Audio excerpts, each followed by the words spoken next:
Hi students, welcome to English for All channel. Today's topic is could have. We are going to discuss about could have today, but before entering into could have, before discussing could have, let me remind you about our previous video where we discussed about would have. ఇంతకు ముందు మన వీడియోస్లో would have గురించి discuss చేసుకున్నాం. ఆ would have గురించి గుర్తు తెచ్చుకుంటూ మనం కుడ్ హ్యావ్ గురించి ఈరోజు డిస్కస్ చేద్దాం. Look at the examples. If plus 2 3 మనం ఆల్రెడీ అనుకున్నాం. వుడ్ హ్యావ్ గురించి మనం ఇంతకుముందు వీడియోలో నేర్చుకున్నామని చెప్పేసి వాటిని మళ్ళీ గుర్తు చేస్తున్నాను నేను. If plus 2 3 plus 3 3 would have. Example once look at example. వారు నన్ను ఇన్వైట్ చేసి ఉంటే నేను వెళ్ళి ఉండేవాడిని. వారు నన్ను ఇన్వైట్ చేసి ఉన్నట్లయితే నేను వెళ్ళి ఉండేవాడిని. If they had invited me I would have gone. If they had invited me I would have gone. ఇది మనం ఇంతకుముందు మన వీడియోలో డిస్కస్ చేసుకున్నది. ఈ వుడ్ హ్యావ్ ప్లేస్లో ఇప్పుడు మనం ఏం చేస్తున్నాం అంటే కుడ్ హ్యావ్ని యూజ్ చేస్తే ఎలాంటి మీనింగ్ మారుతుంది. ఇంతకుముందు మన క్లాసెస్లో మనం ఆల్రెడీ తెలుసుకున్నాం. విల్ వాడినప్పుడు ఒక మీనింగ్ వస్తుంది, కెన్ వాడినప్పుడు ఇంకొక మీనింగ్ వస్తుంది. ప్రీవియస్ వీడియోలో మనం విల్ వాడినప్పుడు ఒక మీనింగ్. ఫర్ ఎగ్జాంపుల్, నేను రేపు హోంవర్క్ చేస్తాను అన్నప్పుడు ఐ విల్ డూ హోంవర్క్ అని వస్తుంది. విల్ ప్లేస్లో మనం కెన్ యూజ్ చేసినట్లయితే ఐ కెన్ డూ హోంవర్క్ అంటాం. అప్పుడు తెలుగులో కూడా మీనింగ్ మారిపోతుంది.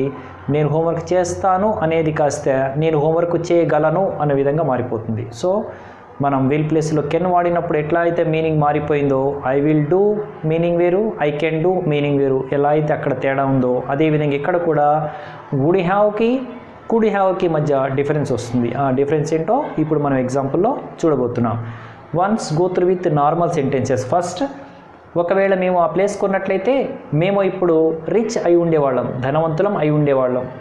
If at all we had bought that place we would have become rich now.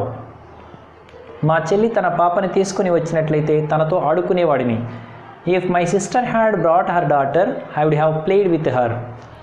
ఒకవేళ రవళి కిరణ్ని పెళ్లి చేసుకుని ఉన్నట్లయితే ఎంబీఏ చదివి ఉండేది కాదు. If at all Ravali had married Kiran she would not have studied MBA. నువ్వు ఫోన్ చేసి ఉంటే కలిసి ఉండేవాడిని. If you had called me I would have met you. So ఈ విధంగా నార్మల్ వుడ్ని ఎలా వాడాలో అనేది మనం పాత క్లాసులో తెలుసుకుందాం. అదే క్లాస్ని మళ్ళీ నేను మీకు చూపిస్తున్నాను. ఇప్పుడు మనం కుడ్ హ్యావ్ ఎట్లా నేర్చుకోవాలో, విల్ ప్లేస్లో వుడ్ కెన్ వాడినప్పుడు ఎలా అయితే మీనింగ్ మారిపోయిందో ఇక్కడ వుడ్ ప్లేస్లో కుడ్ వాడినప్పుడు కూడా అలాగే మీనింగ్ మారిపోతుంది. Look at the continuation now. Look at the usage of could have. Would have ప్లేస్లో కుడ్ హ్యావ్ యూజ్ చేస్తే ఎట్లా మీనింగ్ మారుతుంది అనేది మనం ఇప్పుడు చూడబోతున్నాం.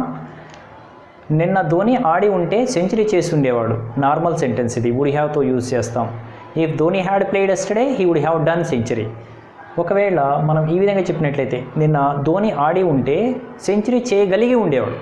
చేసి ఉండేవాడు ప్లేస్లో ఏమంటున్నాం మనం, చేయగలిగి ఉండేవాడు అన్నట్లయితే if Dhoni had played yesterday he could have done century. He could have done century. Second example. నీవు నాకు ఇంకా టైం ఇచ్చినట్లయితే నేను ఆ వర్క్ కంప్లీట్ చేసి ఉండేవాడిని. నువ్వు ఇంకా నాకు కొద్దిగా టైం ఇచ్చినట్లయితే నేను ఆ వర్క్ కంప్లీట్ చేసి ఉండేవాడిని. If you had given me more time, some more time I would have completed that work. అదే సెంటెన్స్ని ఇంకొకలాగా చెప్పినట్లయితే, నువ్వు నాకు కొద్దిగా టైం ఇచ్చినట్లయితే నేను ఆ వర్క్ కంప్లీట్ చేసి ఉండేవాడిని బదులు చేయగలిగి ఉండేవాడిని, నా వల్ల అయ్యేది అనేటువంటి ఫీలింగ్తో చెప్పినట్లయితే గల అనే పదం ఎప్పుడు కూడా కెన్ కానీ కుడ్ కానీ యూజ్ చేస్తాం. ఆ విషయం మనం ఇంతకుముందు ప్రీవియస్ వీడియోలో కెన్ యూసేజ్లో కుడ్ యూసేజ్లో తెలుసుకున్నాం. సేమ్ అదే ఇక్కడ కూడా అప్లై అవుతుంది.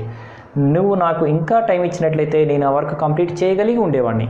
If you had given me some more time I could have completed that work. ఈ విధంగా కుడ్ యూజ్ చేసినప్పుడు మనకి మీనింగ్స్ మారిపోతూ ఉంటాయి. Look at some more examples. Coaching తీసుకున్నట్లయితే రవి మంచి మార్క్స్ స్కోర్ చేయగలిగి ఉండేవాడు. చేసి ఉండేవాడు అన్నట్లయితే మనం ఏమని ఉండేవాళ్ళం అంటే హీ వుడ్ హ్యావ్ స్కోర్డ్ అనేవాళ్ళం. ఇక్కడ ఏమంటున్నాం మనం, చేయగలిగి ఉండేవాడు. అతని దగ్గర కోచింగ్ తీసుకున్నట్లయితే మంచి మార్క్స్ స్కోర్ చేయగలిగి ఉండేవాడు. If Ravi had taken coaching he could have scored more marks. ఒకవేళ బ్యాంక్ లోన్ శాంక్షన్ చేసి ఉంటే వారు ఆ బిల్డింగ్ని కంప్లీట్ చేసి ఉండేవాళ్ళు అని నార్మల్ సెంటెన్సు. ఇక్కడ ఏమంటున్నాం, ఒకవేళ బ్యాంక్ లోన్ శాంక్షన్ చేసి ఉంటే వారు ఆ బిల్డింగ్ని కంప్లీట్ చేయగలిగి ఉండేవాళ్ళు. If bank had sanctioned loan they could have completed the building. ఆమె ఎర్లీగా వెళ్ళినట్లయితే మినిస్టర్ని కలవగలిగేది, ఆమె వల్ల అయ్యి ఉండేది, కానీ ఆమె ఎర్లీగా వెళ్ళలేదు కాబట్టి కలవలేకపోయింది. If she had gone early she could have met minister. ఈ విధంగా వుడ్ హ్యావ్ యూజ్ చేసినప్పుడు ఒక మీనింగ్ వస్తే అదే ప్లేస్లో కుడ్ హ్యావ్ యూజ్ చేస్తే ఇంకో మీనింగ్ వస్తుంది. నెంబర్స్ అయితే అదే విధంగా ఉంటాయి. అంటే 3 దట్ ఈస్ ఫ్యూచర్ పర్ఫెక్ట్ టెన్స్లోని. కాకపోతే ఫ్యూచర్ పర్ఫెక్ట్ టెన్స్లో విల్ ప్లేస్లో వుడ్ వాడినప్పుడు ఒక మీనింగ్ వస్తుంది, విల్ ప్లేస్లో కుడ్ వాడినప్పుడు ఇంకొక మీనింగ్ వస్తుంది. Thank you for watching. I hope you understood, and if you need some more clarification, do mention that one in comment box so that I'll give you some more details.